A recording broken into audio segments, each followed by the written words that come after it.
Bismillahirrahmanirrahim. Assalamualaikum warahmatullahi wabarakatuh. Alhamdulillahi rabbil alamin. Wassalatu wassalamu ala ashrafil anbiya'i wal mursalin wa ala alihi wa sahbihi rasulillahi ajma'in. Allahumma salli wa sallim ala sayyidina Muhammadin tibbil qulubi wa dawaiha wa afiyatil abdani wa shifaiha wa nuril absari wa diyaiha wa ala alihi wa sahbihi ajma'in, amma ba'du. Alhamdulillah, puji syukur kepada Allah Subhanahu wa taala senantiasa kita haturkan atas segala limpahan nikmat yang Allah berikan kepada kita, berupa nikmat iman, nikmat Islam, dan nikmat kesehatan. Tentu dengan kenikmatan iman kita berharap kiranya ketika kita berpulang dari dunia ini, iman itu senantiasa melekat dalam diri dan jiwa kita. Kemudian salat dan salam tak lupa pula kita hadiahkan kepada baginda alam Nabi besar Muhammad Shallallahu Alaihi Wasallam. Semoga kiranya kita termasuk umat yang mendapatkan syafaat darinya kelak. Amin ya rabbal alamin. Para jamaah, Bapak Ibu hadirin serta pemirsa dimanapun Anda berada, tanpa terasa Ramadan semakin dekat. Ramadan merupakan tamu yang agung, tamu yang istimewa. Maka sepantasnya lah kita sebagai umat muslim untuk senantiasa menyambut kedatangan bulan suci Ramadan dengan penuh kegembiraan dan sukacita. Andai kata kita mau merenung bahwa ternyata Allah telah mengijabah doa kita setahun yang lalu.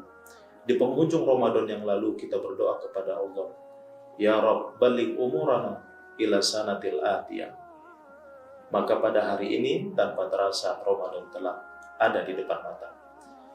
Para hadirin serta pemirsa dimanapun Anda berada, bahwa bulan Ramadan merupakan bulan kesabaran. Di dalam setiap melaksanakan ibadah kita dituntut untuk bersabar karenanya. Maka disebutkan Ramadan syahrul sobri, bahwa bulan Ramadan adalah merupakan bulan bersabar. Sabar untuk apa? Tentu dalam berpuasa kita harus sabar untuk tidak makan dan minum di siang hari. Kita harus bersabar untuk tidak melakukan hal-hal yang dapat membatalkan ibadah puasa.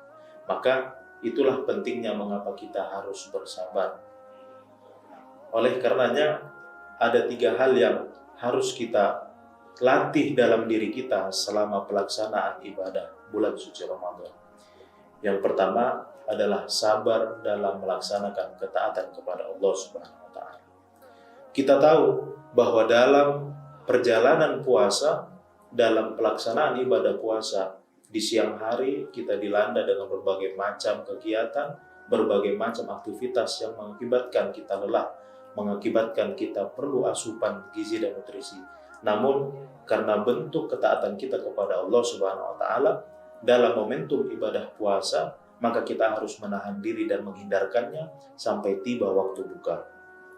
Kemudian yang kedua, yang kedua adalah bersabar terhadap meninggalkan segala hal yang dilarang oleh Allah Subhanahu wa taala. Bahwa kita tahu dalam hal meninggalkan larangan yang disampaikan oleh Allah juga butuh kesabaran. Mengapa demikian? Karena sesungguhnya bahwa ada orang yang berpuasa namun dia masih mampu melakukan hal-hal yang sesungguhnya dilarang oleh Allah. Misal, ada orang yang berpuasa tapi dia masih melakukan perbuatan kemaksiatan seperti bermain judi, seperti menggibah, dan semuanya itu adalah hal yang dilarang oleh Allah. Dan tentu hal ini harus kita hindarkan supaya kita tidak menghilangkan esensi daripada puasa itu tadi. Kemudian yang ketiga, bersabar terhadap menjalankan ujian daripada Allah. Tentu dalam kehidupan ini kita senantiasa diberi ujian dan cobaan oleh Allah Subhanahu wa taala. Maka sebagai orang yang beriman, kita harus selalu bersabar karena ujian itu sesungguhnya menaikkan derajat kita di sisi Allah Subhanahu wa taala. Allah katakan, "Ya ayyuhalladzina amanu ista'inu bis-sabri was-shalah, innallaha ma'as-sabirin." Wahai orang-orang yang beriman, jadikanlah kesabaran dan sholat sebagai penolongmu. Sesungguhnya Allah bersama orang-orang yang sabar. Kiranya dalam momentum Ramadan ini kita mampu menjaga diri, menjaga lisan, mengendalikan hawa nafsu, sehingga puasa yang kita laksanakan mendapat nilai lebih di sisi Allah Subhanahu wa taala. Dalam sebuah hadis Nabi bersabda, "Kam min shaimin laisa lahu min syamihi ilal ju'i wal atos." Berapa banyak orang yang berpuasa namun dia hanya memperoleh dahaga dan rasa lapar saja. Maka kita berharap kiranya hadis itu dapat kita amalkan dan kita terhindar dari kategori yang disebutkan dalam hadis itu. Hadirin dan pemirsa yang dirahmati Allah Subhanahu wa taala, inilah mungkin yang dapat disampaikan. Mohon maaf atas segala kekurangan dan kekhilafan, kepada Allah saya mohon ampun. Allahumma fiqh lakum min thoriq. Assalamualaikum warahmatullahi wabarakatuh.